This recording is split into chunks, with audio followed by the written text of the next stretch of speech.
Ibig mo bang sabihin, nagsisinungaling si Ginong Franz? Yes, Your Honor. Mr. Viterbo, ikaw ang nag-ano kay Mr. Ruiz. Yes, Your Honor. So, ibig sabihin, nagsisinungaling sila. Si Mr. Ruiz. Yes po. Paano nyo yung talaga nasisiguro na talaga nagsisinungaling?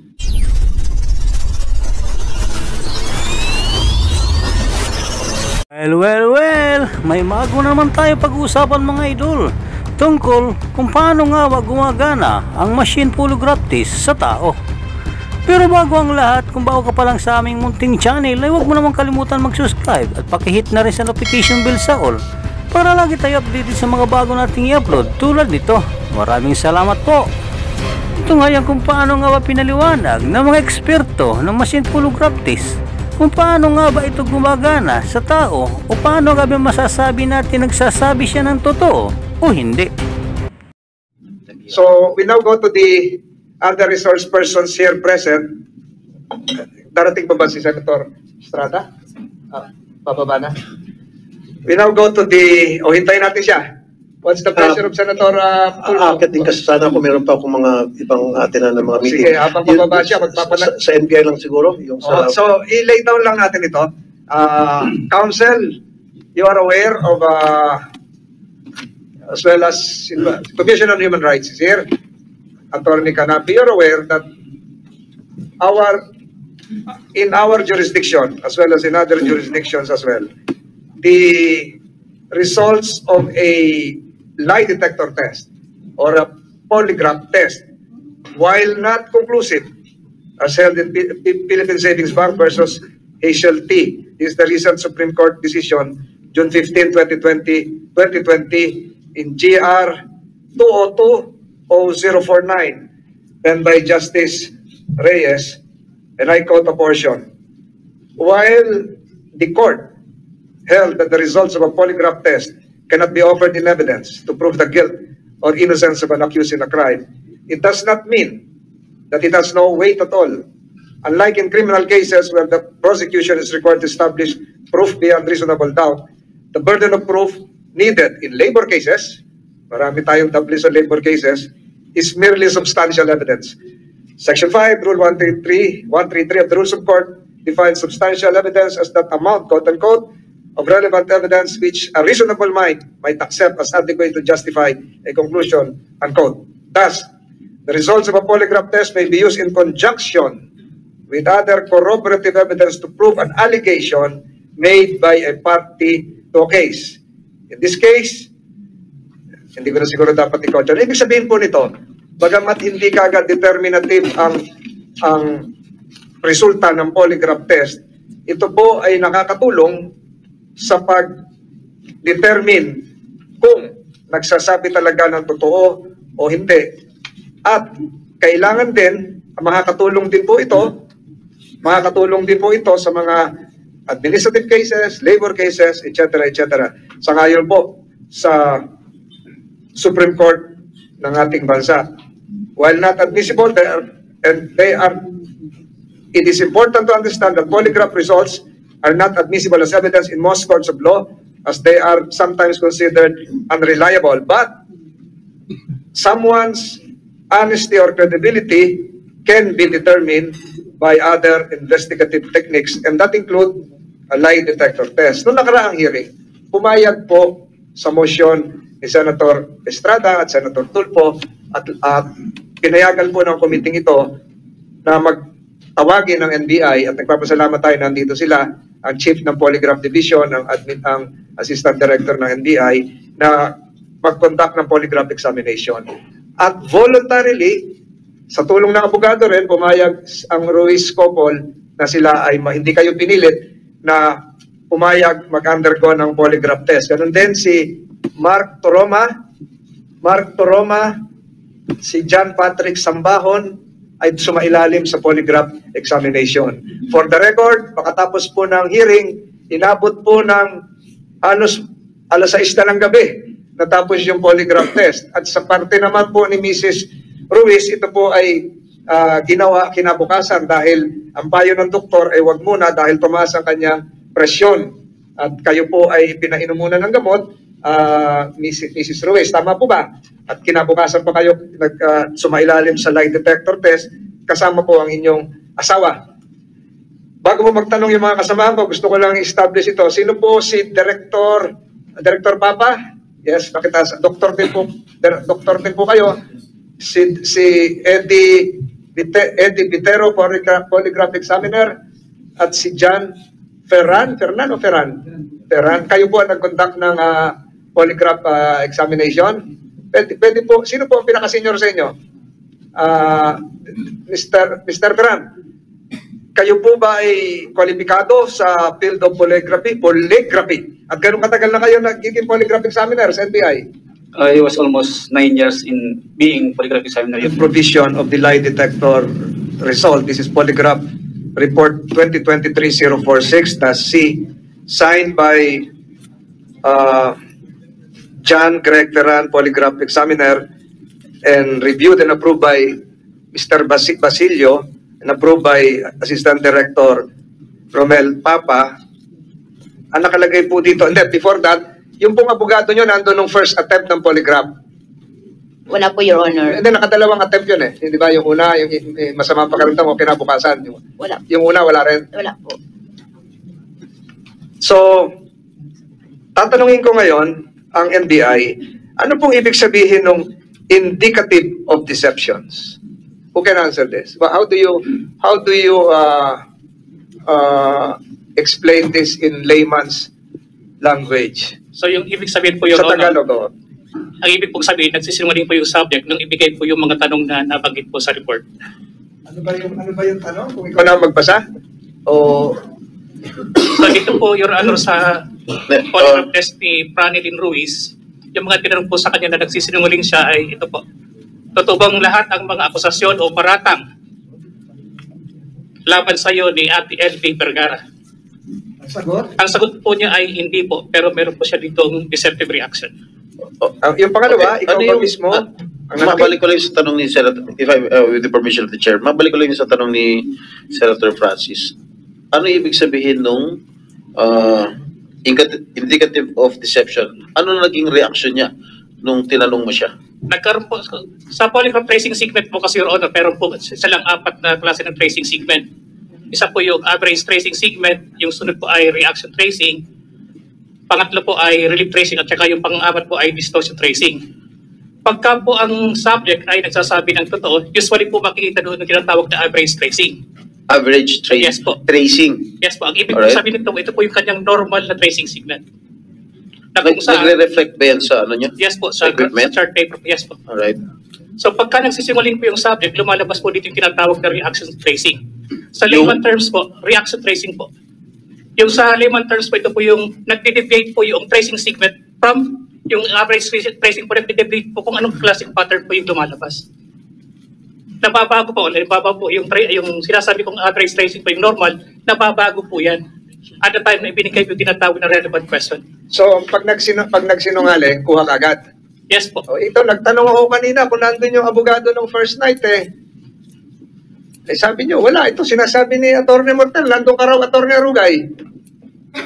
Nung magpapirma po, patapos na po, magpipirma ako ng Hindi, nandun ba yung abogado nung unang gabi na sumama yung pakiramdam mo, ipopolygraph ka sana, tumaas lang yung BP, kaya hindi natuloy. Your Honor, I was accompanying Mr. Ruiz Oh, and the tinanong other ka? 2 persons who were inside the Padilla. So you were there? Oo, She was downstairs, Your Honor. Kasi But you were present in the premises. I was present during the conduct of... First attempt. at that time, can I relate the yung sequences, Your unang Honor? pagkatapos ng hearing, di ba, I was nag-polygraph? here from 1 p.m. until 6 p.m., Your Honor, during the conduct of polygraph examination for Mr. Ruiz as well as the 2 other witnesses. Ito nga, kaya- After that, Your Honor, we went down to Oo, see my hindi natuloy client. kay Mrs. Ruiz kasi nga, High blood. high blood. Yes, Your Honor. Oo, so nandun, may counsel doon, di lang natuloy. Kaya kung talagang mali, di ipopolygraph natin to si committee secretary na.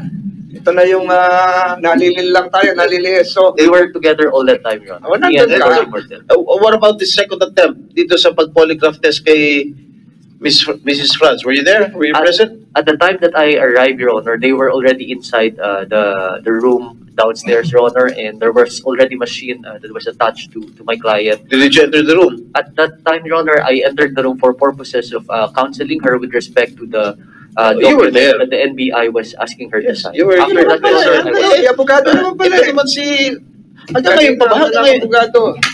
hanggang ngayon pa, magsisunungaling ka pa rin. Ha? May I clarify, Your Honor? Mrs. Franz, tanongin ko lang si Mrs. Franz. Sinasabi mo rito sa committee to, wala kang abogado.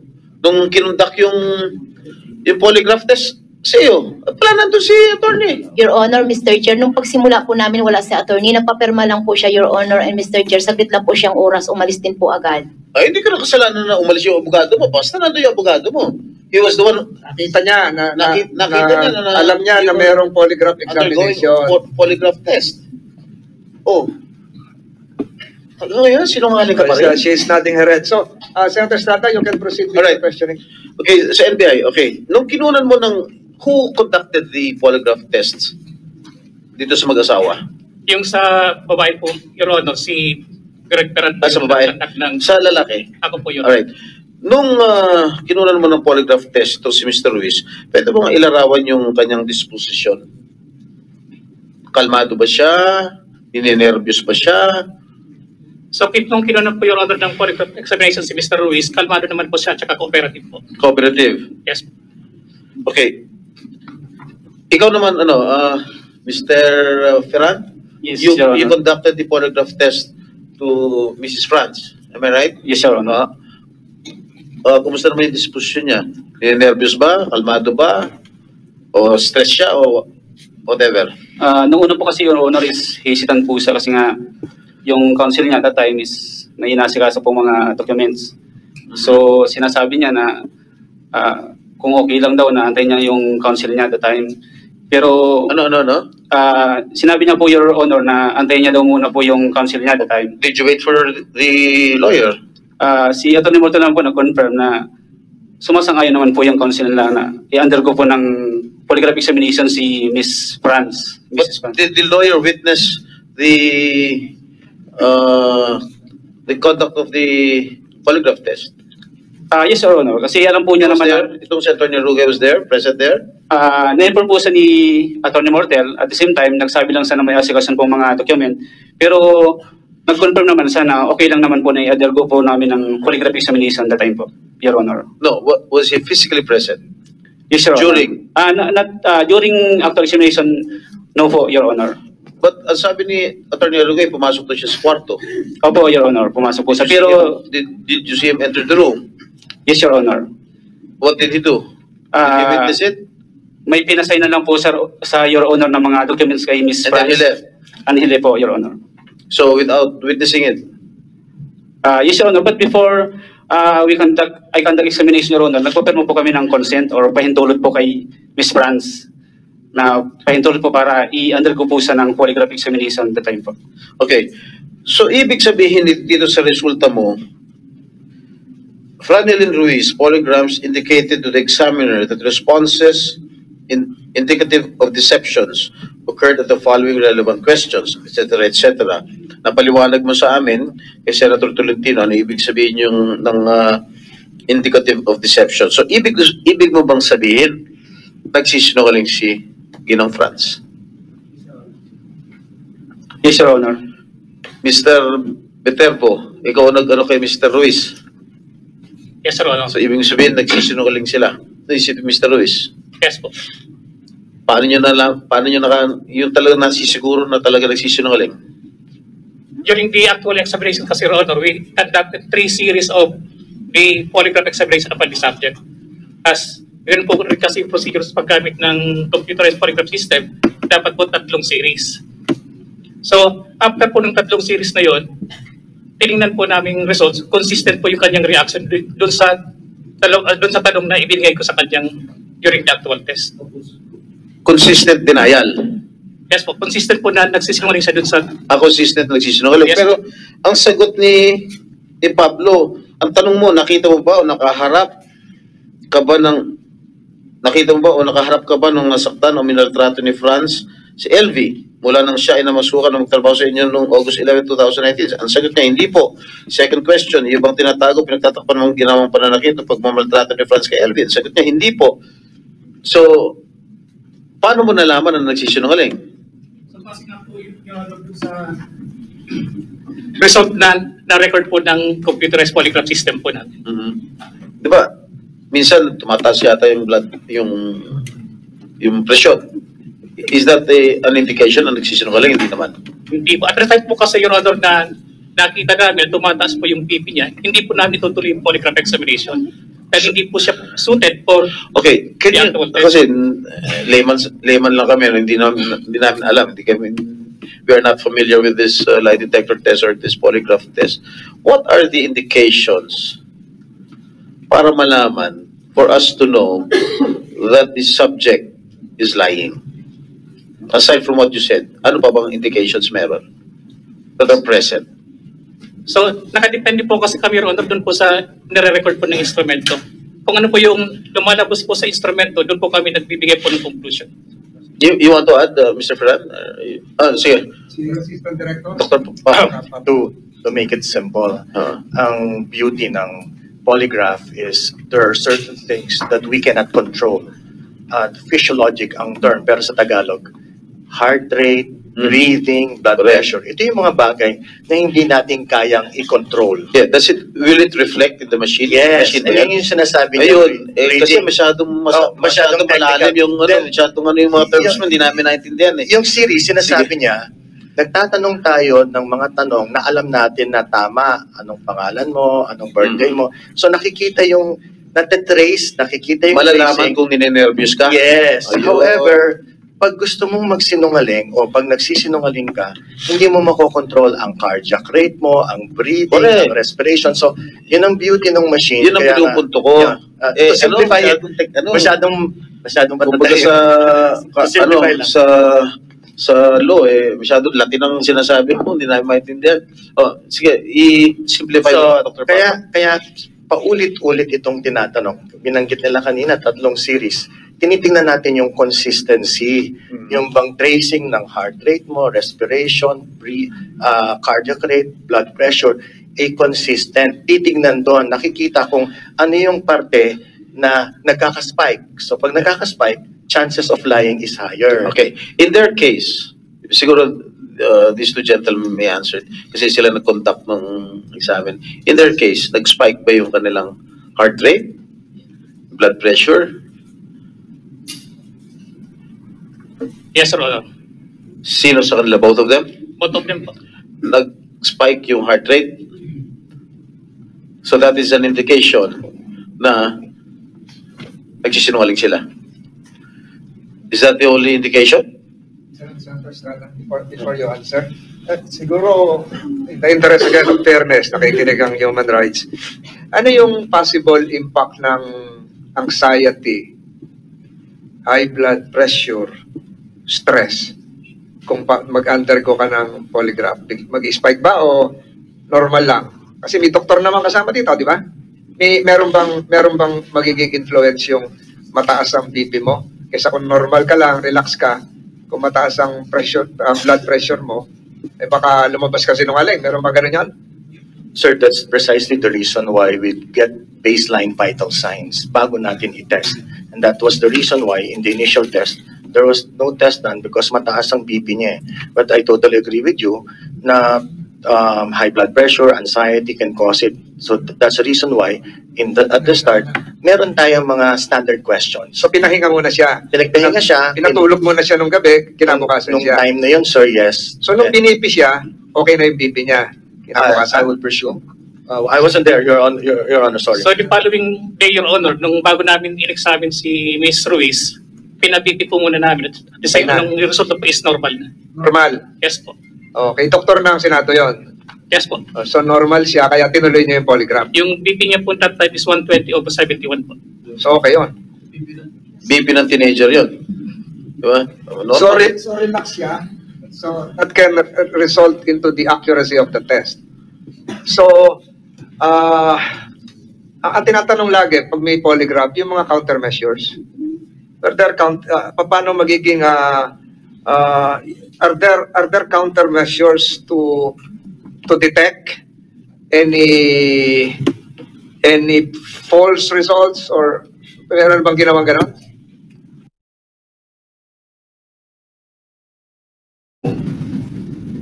Counter the allegations made against them from your personal Yes. perspective. Yes. Naging patas ba ang komite? Maybe we can ask first the spouses before Yes, council reacts. we can ask. Siguro kahit isa na lang magsalita sa kanila. Si Ginang Franz, Ginang Franz, naging naging patas patas ba ba? ang komite sa pagdinig ng kasong ito? Kayo po ba ay pinagmalabisan ng komite? Kahit po minsan tumataas po ang boses dito ng ilang mga senador, kayo po ba ay nakaranas ng pagmamalabis buhat sa Committee on Justice and Human Rights? Kayo po ba ay hindi tinrato ng maayos sa inyong pangkasalukuyang detention at sa pagharap sa committee ito? Kayo po ba ay binawasan ng karapatan habang naririto? Gusto namin marinig. Siguro hindi mo na kailangan tanungin yung abogado mo. Dapat alam mo kung patas ba ito o hindi pa naging patas itong pandinig para sa inyong mag-asawa. Ako po ay nagpapasalamat, Mr. Chair and Your Honor, sa pagkakataon namin magsalita na bagamat po ibang aking opinion sa mga opinion nila at minsan nakapagtaas ng boses ang mga... Kaya siguro kami nagtataas ng boses dahil nagsisinungaling ka. Wala naman kami karapatan magtaas ng boses kung talaga mga totoo ang mga sinasabi mo. Nagtataas kami ng boses dahil nagsisinungaling kayo. Nakita mo na ba yung tsura niya? Lahat ng testigo, tinuturo ikaw. Ikaw, at wala nang iba, kundi ikaw. Ilan testigo ito mga nandito ngayon? 5, 6, 7, 7. Testigo nagsasabang ikaw mismo nagmaltrato dito kay Manang LV. Paano hindi tataas ang boses namin? Pare kasinungalingan na sinasabi mo. At meron pa tayong polygraph test na nagsasabi nagsisinungaling ka. Oh. Ilan yan? 7. Ikaw, sino testigo mo? Meron ka ba presenter rito? Na testigo? Na magko-corroborate sa'yo sa mga sinasabi mo? Nasasangayon sa mga sinasabi mo? Meron ka ba dinala? Kung meron ka dinala, di sana pinakinggan namin. Oh. Ito mga ito, naglabasa na lang ito dahil naawa kay Aling LV. Hindi naman namin sila inimbita eh. Nagkusang loob sila pumunta rito para magtestigo sa ginagawa mong maltrato rito kay Aling LV. Makatao ba yung ginagawa mo? Makatao ba yung ginagawa mo? Hindi na makatao yan. Makahayop na yan. Na po nagtatapos ang ating video. Maraming salamat po sa inyong panonood at walang sawang suporta. Ikaw idol, anong masasabi mo sa polygraph test machine na ito? Para sa inyong opinion, i-comment mo niyan sa ating comment section sa ibaba. At kung nagustuhan mo naman ang video ito, paiwan naman ako ng like at pasubscribe na rin sa ating munting channel. Maraming salamat po sa inyong panonood. Sama kayo na rin lang, mag-ingat, God bless. Bye bye.